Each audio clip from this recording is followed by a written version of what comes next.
This story is from when I was a senior in high school. Back then, I was a rebellious teenager, but only when it came to my family. I was not a bad kid by any means, just a punk when it came to my family. I had a loving family, but I was that kid who was too cool to spend time with them. They always expected me to entertain my little brother Jake, who was only 10 years old at the time of this story. I was 8 years older than him. With that age difference, we may as well have been different species. Whenever we would take trips, my family would usually stay somewhere on or near the ocean. We only lived about 5 hours from the coast, so it was an easy trip. This specific year, they decided to take a trip to Maine. Don't get me wrong, it was beautiful, and as an adult, I would love to go back. But as an 18-year-old, I thought that this was the worst trip we could ever take. Before I continue the story, let me just acknowledge that I know how much of a piece of garbage I was back then. Even as I write this, I can't believe how much of a little punk I was. We got to the house, and it was incredible. It looked like something out of a Stephen King novel, which was fitting because we were in Maine. It was a massive white house with green shutters that was deep within the trees. My dad even made the joke, "This is how most horror movies start, isn't it?" Probably not the best thing to say in front of a 10-year-old, but my brother didn't care. He was just as mesmerized by the house as I was. Inside the house was almost like a maze. The back center of the house was a huge living room that had an awesome view of a forest behind the house. The rest of the house had all these hallways that intersected in places that strangely didn't make sense. It was like a house you would design in The Sims, and not something you'd see in real life. The weirdest part of this place was not the hallways. It was that the house connected to a small adjoining house. The house where the owner of the property we were staying at lived. His name was Hugh. He was, let's say, strange. He was tall and wore this very old, sweat-stained bucket hat. His teeth were very yellow, but it wasn't his physical characteristics that stood out. It was his personality. He was goofy and loud, a bit eccentric even. He welcomed my family and acted very friendly toward us. He kept referring to how kind folks from Maine were. My family's polite and nodded along with him while he was talking to them. He told us that he was right next door if we needed anything, and other than that, we wouldn't hear or see him for the entire week. We weren't thrilled about having this person basically in the same house as us, but there was nothing we could do now, and we just decided to make the best of it. Well, my family decided to make the best of it. I was being the worst and telling my family that I wanted to leave. I was looking for any excuse to leave and come home. The first morning there, while we were eating breakfast, my parents told us that we were going on this great hike. I told them that I didn't want to go. After a little back and forth, they decided to let me stay at the house, and the three of them were going to go on the hike. The main reason I didn't want to go was that right before vacation, I had just started dating this girl Danny, and I wanted to talk to her. I knew if I went on the hike, I wouldn't get service, so I ditched my family to text my high school girlfriend. I was telling Danny about the house and sending her pictures of the weird layout. When I told her about the adjoining house, she didn't believe me. I told her I was going to send her a video to prove it. At the end of one of the hallways was a door. I sent her a video telling her that behind that door is Hugh's house. She still didn't believe me, so I sent her a video.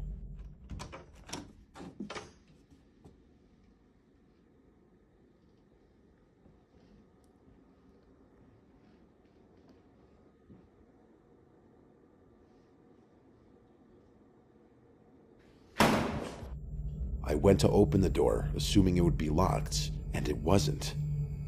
The worst part of this was that the door to Hugh's was right next to the door to my bedroom. This guy's unlocked door that was right next to where I would be sleeping. I didn't love that. I ended up walking inside Hugh's house while on FaceTime with Danny. It was just a normal little house. The room I was in had a TV and a couch, nothing spectacular. I heard a door shut from somewhere in the house, and I panicked and ran back to our side of the house. A few minutes later, Hugh was knocking at the door. He was still cheerful and goofy and asked why I was recording videos of his house. I tried lying and telling him that I was just lost, but he didn't believe me. He also didn't seem that mad. He told me that he had cameras in his house and he got alerted to one of the doors opening. When he checked it, he had me on video flashing my phone all over the room. I just told him the truth after that, and he laughed. He made some weird comment about how nobody in Maine locks their doors. I laughed awkwardly and said I had to go. He left, and you better believe I locked the door. Maybe people in Maine don't lock their doors, but where I'm from, you lock the doors and check twice. Danny told me that she didn't trust this guy and that I needed to protect myself just in case. I carried a large wooden chair over to the door and basically propped it against the door as a makeshift lock. When my family came back, I told them about the weird interaction with Hugh, but they were more angry with me that I went into his house. They were right, but I still yelled at them anyway. My parents had only been back for maybe 30 or 40 minutes and told me to get ready because we were going out for dinner. Again, I protested and said I wasn't leaving. My parents were still a little upset about the Hugh thing, so they didn't bother fighting with me. They told me that they would bring food home for me. Not long after they were gone, the sun went down. I looked out the windows and it was pitch black, like no light at all. A couple of hours later, I was sitting on the couch texting Danny when I heard a loud crash. I sprang up right away. It sounded like it came from the end of the hall where Hugh's door was locked. I started putting pieces together in my head, and I concluded that the sound very well could have been the sound of the big wooden chair being knocked over. My first thought was that Hugh was trying to get in. I snuck over to the hallway, wanting to catch this creep in the act. It was too dark to see at the end of the hall. I flipped the light switch, and the chair was knocked over, and on the ground next to the chair was a backpack that wasn't mine. I ran to the screened-in front porch, locked the door that led to the inside of the house, and made sure the screen door to the outside was locked. I know it's not exactly a fortress, but it would at least give me time to make a move if I needed to. I sat in the fetal position on the ground under a patio table. I didn't know what to do, and of course, I left my phone in the living room where I was texting Danny. I heard footsteps coming from inside the house. Not erratic movements, just normal walking. I don't know exactly how long had passed, but it was at least several minutes when I saw the headlight of my dad's van pulling in. I got up, ran outside, and told them to stay in the car. My parents were confused because I was speaking incoherently about what happened. That's when Hugh came over, and I just about fell on the ground. He leaned over to my dad and said he needed to talk to him in private. I tried pulling my dad back, but he basically just dismissed me. I could tell by Hugh's body language that something was wrong. He wasn't being gleeful and silly anymore. He looked like he had seen a ghost.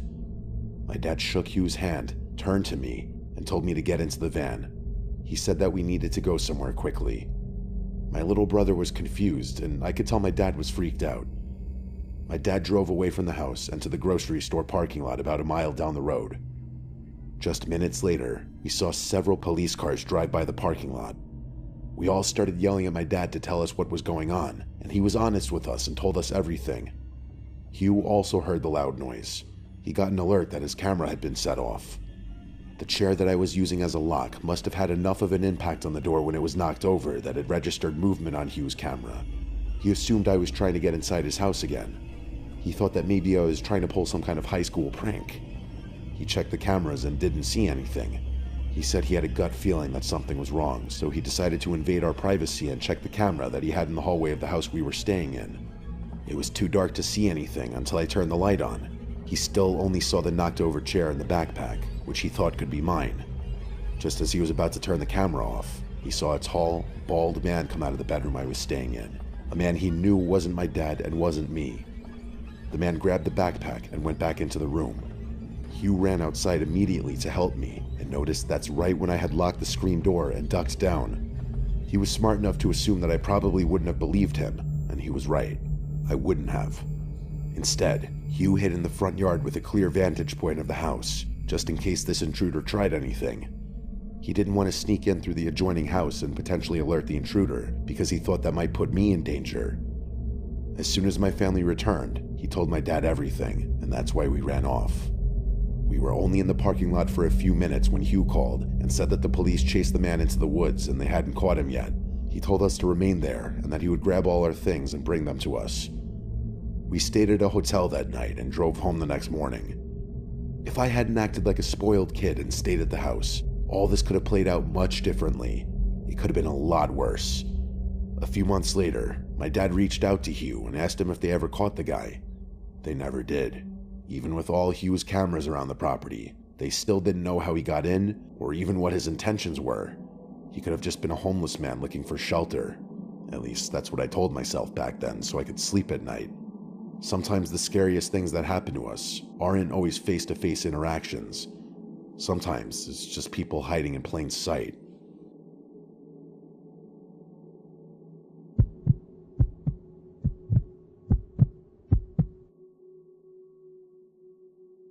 Every year, my family goes on this epic vacation together. We stay at my aunt and uncle's house that's right on the ocean in West Palm Beach. Their son Will is the same age as me, and we've always been good friends. It's also not just my immediate family. My other aunt and uncle join us and bring their kids as well. Their daughter Teresa is my best friend. We went all through high school together, and because we're the same age, have the same last name, and kind of resemble each other, everybody thought we were twins. We would love these family vacations because we would tell strangers that we were twins. As we got older, Teresa, Will, and I would party like rock stars on these family vacations. We would spend the day on the beach with the family, but at night, Will would take us to bars and clubs. Because he was the local boy, he knew all the hot spots. On one specific family vacation from a few years ago, the three of us witnessed something weird, something that still bothers me and freaks me out to this day. Teresa and Will aren't so freaked out. They think what we witnessed was some kind of prank or just a weird occurrence. I'm just not so sure. The trip was like any other West Palm family vacation. We were living it up. Once in a while on these trips, Will would accidentally have a little too much to drink. Maybe it wasn't accidental. The boy liked his drinks. But because of this, Teresa and I would know exactly when he hit his limits. That's usually when we would call it a night and find a ride home. I was always responsible for us getting home. I would only drink to a certain point, and then spend the rest of the time making sure that Teresa and especially Will didn't end up in a ditch somewhere. On this specific night, Will started getting a little rowdy in one of the bars. He kept saying that because he was a local, he could run his mouth, but that's not a thing. He was making a lot of people inside the bar mad, and he ended up getting thrown out of the bar we were at. And I mean, he physically got thrown out of the bar by the bouncer. He was mumbling a little bit, but he was fine. He didn't hit his head or anything. I think his self-esteem was hurt more than anything. I told Teresa to watch him while I tried to find us an Uber or another way home. He kept calling me a buzzkill, and that's kind of how I knew it was time to go. I secured us a ride that would be there shortly. While we were waiting, I called my boyfriend and just told him about the night we were having. He laughed and told me to call him when I got back to the house. Just as I hung up the phone, Teresa ran over to me freaking out. She said she wasn't paying attention to Will while she was on her phone, and he got up and wandered off. The boy was in no condition to wander anywhere. I tried calling him, but his phone kept going right to voicemail, which is right on brand for Will. After a few minutes of running around the streets yelling his name, I heard Teresa shout at me that she could see him. Thankfully, it was Will. He was walking in a very crooked line and heading towards the swamp or forest or something. I don't know what you would call it in Florida. I don't know the difference between what qualifies as a forest or a swamp. It was a heavily wooded area with a lot of mud and dirt. I'm going to refer to it in this story as a swamp because I feel like that's more on brand for Florida. Anyway, Teresa grabbed him before we entered the swamp and started giving him a verbal beatdown. Will was laughing and acting like a toddler. As soon as Teresa let go of Will, he sprinted into the swamp. I don't know if it was adrenaline or rage, but without thinking, we sprinted into the woods after him. It only took us a little while to catch up. He was so messed up that he wasn't moving very fast. Using the flashlight from the cell phone, we were able to see just how dirty and gross this area was. Our feet were completely covered in mud. As we started heading out of the thick brush, Will, of all people, told us to shush. We both looked at him like we were going to smash him in the face, and before we could speak, he told us to be quiet again. He ducked down and looked scared. This was a completely different Will than 10 seconds ago. It didn't take us long to realize why Will got down. We heard shouting and screaming coming from somewhere in the swamp. It wasn't just normal screaming, at least to me. It didn't sound that way. It was like screams I've never heard before, and I haven't heard them since. The three of us just stayed quiet and stayed put while the sounds of these screams echoed all around us. We couldn't tell exactly where the screams were coming from, but whoever was screaming sounded like they were in trouble. Then, almost as abruptly as they started, the screams stopped. We didn't move. We stayed put in that muddy swamp for at least another 15 minutes. Then we sprinted out of the swamp as fast as we could and made our way back to one of the streets with the bars. We got a ride home and sobered up real quick. We tried figuring out what we heard so we could make a rational explanation. Anything we came up with wasn't good. Teresa came up with the idea to check out the swamp in the morning. During the day, she said we could safely navigate the area and see if there was anything to be worried about. I know I would never be able to navigate my way back to exactly where we were that night before, but Teresa's good like that. She's like a professional hiker, and she proved that by getting us to the exact spot we were hiding in the night before. All 3 of our indents were still in the dirt from where we were hiding. We all talked for a little bit about what direction we thought the screams came from, even though it was hard to pinpoint because of the way the scream echoed. We all surprisingly agreed on the same general direction. Teresa led the way through the thick brush. This wasn't like a normal path. We were basically walking through bushes and mud puddles. A few minutes later, Teresa gasped. On one of the tree branches was the sleeve of a denim jacket. Just the sleeve. On the ground below the torn sleeve was a bunch of different footprints in the mud, almost like it was a struggle of some kind. I was ready to go back, but Teresa pushed forward a little bit. Not far from the sleeve was a small opening surrounded by trees. On the ground was the rest of the denim jacket. Surrounding the jacket were more of the footprints in the mud that looked like they were all bunched up in one spot, again making me feel like a struggle took place here. Leading away from the jacket was one set of footprints, and they led straight into more thick brush where it was impossible to track the footsteps anymore. I was done with all of this. I told Teresa and Will that I didn't feel safe anymore and that I wanted to go back to the house. They weren't as freaked out as me, but they were uneasy about all of this. We went back to the house, and I don't know why I let them talk me into this, but we agreed to just let it go. I was sure at that moment that we had witnessed some form of potential crime, but Will and Teresa didn't fully agree. They said it was possible, but most likely it was just a joke, or even more likely a coincidence that we found the code and just happened to hear screaming the night before. Will also convinced us that if we got law enforcement involved, we would be the only ones linked to the crime, if there was one, and that scared us, even though we clearly had nothing to hide. He made the point that it's possible the cops wouldn't believe 3 young adults were just in the middle of this random swampy area and witnessed a potential crime. Would they really believe that our drunk cousin just wandered into the swamp? If I could do it over, I would have called the police right after I heard the screams. At the time, I just thought Will made good points, and I thought it was best to just move on and forget about it.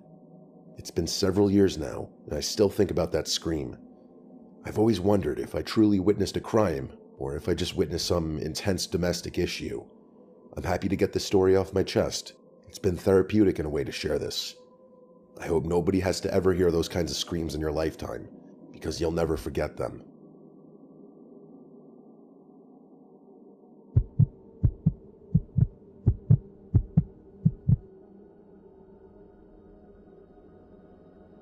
This story I'm about to tell you happened to my girlfriend and I last summer.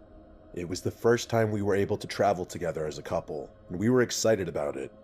She came with me one time on a family vacation, but that's not the same as being alone together, so this felt like a memorable and important next step. The trip ended up being memorable, but not for the right reasons. Not that anyone will ever find out who we are, but just in case, for privacy's sake, I'm gonna refer to my girlfriend as Vanessa in this story. One important detail I need to point out in the very beginning is that Vanessa loves to remind me that I'm way too nice and generous when it comes to meeting people. She claims there's a difference between just being nice like a normal person and being like my version of nice, which is apparently treating every new person I meet like they're my best friend. Those are her words, not mine. I'm an overly friendly guy, and that's gotten me into trouble many times in my life, but only once did it almost cost me dearly. This story starts on the way down to Ocean City, Maryland. It's a fun little tourist town. It's basically just a large coastal town with a ton of condos, hotels, and restaurants, and it's all right on the ocean for the most part. I used to travel there with my family when I was a kid, and this was the first time I visited as an adult. When we were about 20 minutes away from the condo we would be staying at, I decided to pull over at a gas station and fill up the tank, as well as grab a few drinks. While I was inside, a guy who later introduced himself to me as Henry bumped into me. He turned around and started apologizing like crazy.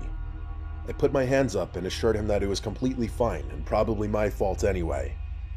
Henry was a good-looking guy. He was wearing a pink and black button-up shirt, and it was mostly unbuttoned.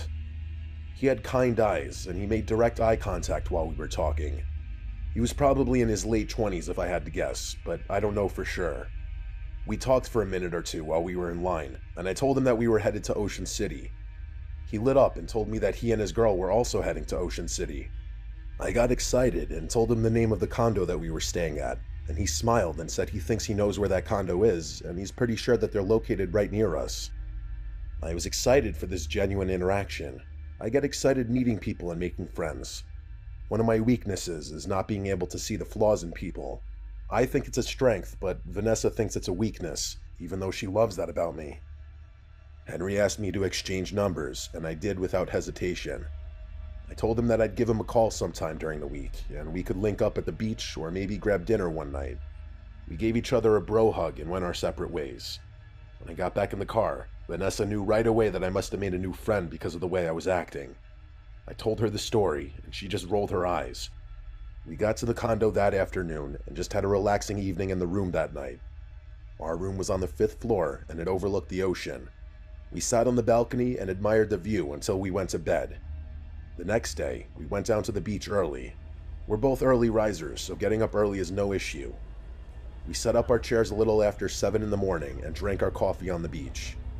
A few hours later, I heard someone shout my name from behind me. I turned around, and Henry was waving at me with a woman following him. She was not like Henry. He was mirroring a lot of my mannerisms and energy, and she looked miserable. She was pale, most of her face was covered by these huge sunglasses, and the rest was shaded by a huge sun hat. She was also wearing leggings and a button-up long-sleeve shirt. She was also carrying this large tote bag that looked empty. This was a woman who did not like the sun. She didn't say much.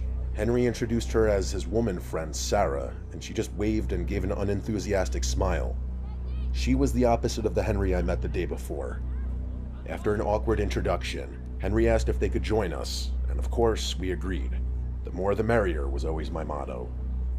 They didn't have chairs or beach gear. Henry just plopped himself in the sand while his woman friend stood there. I got up and offered her my chair, and she was hesitant for a second, but then took the seat. While we were sitting there, Henry told us they were staying in the building that was directly next to ours. My mind was blown. I couldn't even believe the odds of that happening. That was a major red flag for Vanessa, but not for me. We hung out for another hour or so, and then went back to the room. Before we left, Henry kept asking if we could all go out tonight for a drink, but I could tell Vanessa didn't want to, so I just told him I'd call him if we decided to go out. When we got back to the room, Vanessa started to tell me about all her concerns. She said that Henry seemed fake and that he was giving her major creep vibes. She also said that Sarah was one of the rudest humans she'd ever met. She complained about the sun the entire time. She also made a great point and said that she doesn't know anyone who comes to a beach town and hates the beach, and then yet goes down to the beach without bringing a chair, a towel, an umbrella, or anything. I told her she made great points and that I wouldn't call Henry the rest of the trip. The last thing I wanted was to ruin Vanessa's vacation. That night, I was sitting on the balcony smoking a cigar, even though that wasn't allowed. It was late, but I'm not sure of the time. I was looking down on the beach, and I swore I could see Sarah down there walking alone. I mean, she had the big tote bag, the big hat, and the same outfit from earlier. I was just too far away to be sure. I went back inside and got ready to call it a night. Vanessa was already in bed. I went to make sure the door was locked, and I thought I could hear someone talking coming from outside the door. This alone wouldn't be concerning, as there are several condos on the floor, but the talking sounded like it was coming from right outside my condo. I tried to listen, but it just sounded like incoherent mumbling. I got close to the door to check it was locked, and before I could grab the doorknob, I noticed it shook, as if someone was trying to open it from the other side. Instead of running or freaking out, I just politely shouted that they had the wrong room. I heard the sound of footsteps running away after I said that. I had just assumed that maybe somebody had mistakenly tried to get into the wrong room. After all, accidents happen. I stayed awake a little longer just to make sure I didn't have another surprise guest. Nobody else came to the door, and I went to sleep. The next day, the same thing happened. Henry and Sarah seemingly came out of nowhere and joined us on the beach. They were wearing the same clothes again. Normally, that wouldn't be weird on the beach if you were wearing a bathing suit or something, but Henry and Sarah were not wearing bathing suits. He was still wearing the same outfit I saw him wearing at the gas station, and she was wearing the same outfit as the day before. We didn't spend a lot of time at the beach on this day. I could tell Vanessa was all done with these two. I politely told Henry that her and I were going to go back to the room for a while and then have a romantic dinner out. I told him that I'd text him if we were down to grab a drink later. He seemed overly excited for some reason and let us go. While we were getting ready to go out, I looked out the balcony and I saw Sarah standing on the ground where the beach meets the patio of the condo building. She wasn't facing the building, she was facing the ocean. It was weird that she was in front of our building and not where they were supposedly staying. But the weirdest thing was that Henry was nowhere to be found. She was by herself. I watched her for a little while, which made me feel like a creep. A few minutes went by, and Henry emerged from what looked like the bottom of our building. I watched him go over to Sarah. He started waving his hands around and then stormed off in the opposite direction from where they were staying. Sarah waited a few seconds and then followed him. That whole interaction felt weird, but who am I to judge? Once Vanessa was ready, we left the condo and went out to eat. While we were out, my phone kept ringing. It was Henry. I didn't answer it. After dinner, we started walking back to the condo since we are only a few blocks away. Henry called again. Vanessa told me to just text him back and tell him we're going to bed so he stops calling. So I texted him and said that we were walking back from dinner and that we were going to bed early. Immediately, my phone started ringing. It was Henry. I didn't answer. He finally sent a message that said, "Hey buddy, let's meet for a drink before you get back. It's too early to go to bed." Vanessa rolled her eyes, and even I was getting annoyed now. I responded with another text that said, "Thanks for the offer, but we're going to bed. We're already about to be at the condo." Then I got the weirdest text of all, a text that may have had some other implications. All it said was, "Don't go to your room yet." We both stopped and contemplated the text while standing in the parking lot of the condo. Henry was strange, but was he capable of something malicious? Vanessa thought so. We got to the room a few minutes later and noticed that the door was slightly open. I know for a fact that I did not leave the door open. Vanessa started to panic and she waited in the hall. I slowly entered the room and was relieved everything looked how we left it, at least at first. Then I started noticing things that weren't how we left them. The balcony door was open, but nobody was out there. In the bedroom, both of our suitcases were completely ransacked, and the only thing missing was a pair of Jordans I brought, Vanessa's bathing suit, and a picture of us that we had printed out and left on the dresser in the bedroom. We called the police and told them that we thought it might be Henry and Sarah who broke into our room, but those were almost for sure fake names. The condo next door had no record of a Henry staying there, and the only Sarah in the building was not that Sarah. When they tried to track the phone, it was no longer in service. The local police told us that it's not something that happens a lot in that town, but occasionally, some people will try to rob tourists. We were just some of the unlucky people who were chosen, I guess. The only thing I took from this experience is that I really need to be more careful about who I trust. And if anyone out there visits Ocean City, Maryland, just be careful because somewhere out there, Henry and Sarah are still lurking.